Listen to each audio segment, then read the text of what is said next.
Cinema ரகசியம் நேயர்களுக்கு வணக்கம்.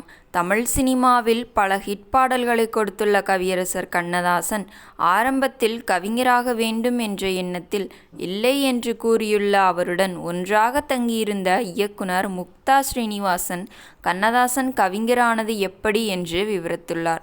தமிழ் சினிமாவில் மனிதனின் அத்தனை உணர்ச்சிகளுக்கும் தனது பாடல்கள் மூலம் உயிர் கொடுத்தவர் கண்ணதாசன்.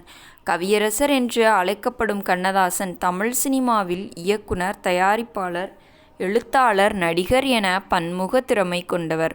இசையமைப்பாளர் எம்.எஸ். விஸ்வநாதனுடன் இணைந்து கண்ணதாசன் எழுதிய அனைத்து பாடல்களும் இன்றும் ரசிகர்கள் மத்தியில் நல்ல வரவேற்பை பெற்று வருகிறது.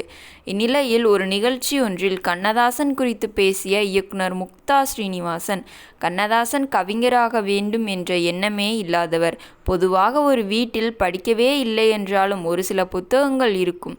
ஆனால் கண்ணதாசன் வீட்டில் அப்படி எந்த புத்தகமும் இருக்காது. ஆனால் அவர் எல்லாவற்றை பற்றியும் நன்றாக தெரிந்து வைத்திருந்தார். நாங்கள் அறையில் ஒன்றாக தங்கியிருக்கும் போது எதையாவது யோசித்து கொண்டே இருப்பார். ஒருமுறை வேறொரு வேளையாக கண்ணதாசன் கோயம்புத்தூருக்கு சென்றிருக்கிறார். அங்கு வெங்கடசாமி என்ற ஒரு மேனேஜர் இருந்தார்.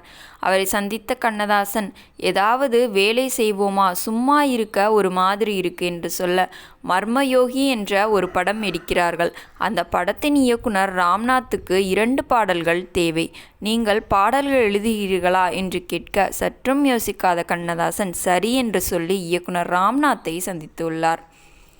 அங்கு அவர் பாடலுக்கான சுச்சுவேஷனை சொல்ல இங்கேயே உடனடியாக 2 பாடல்களை எழுதி கொடுத்துள்ளார் கண்ணதாசன்.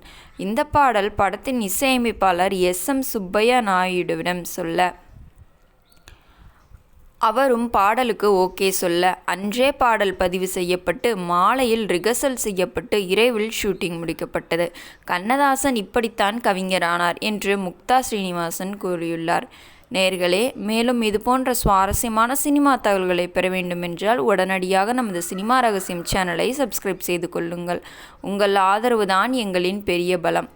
நாளை மீண்டும் சந்திக்கலாம். நன்றி, வணக்கம்.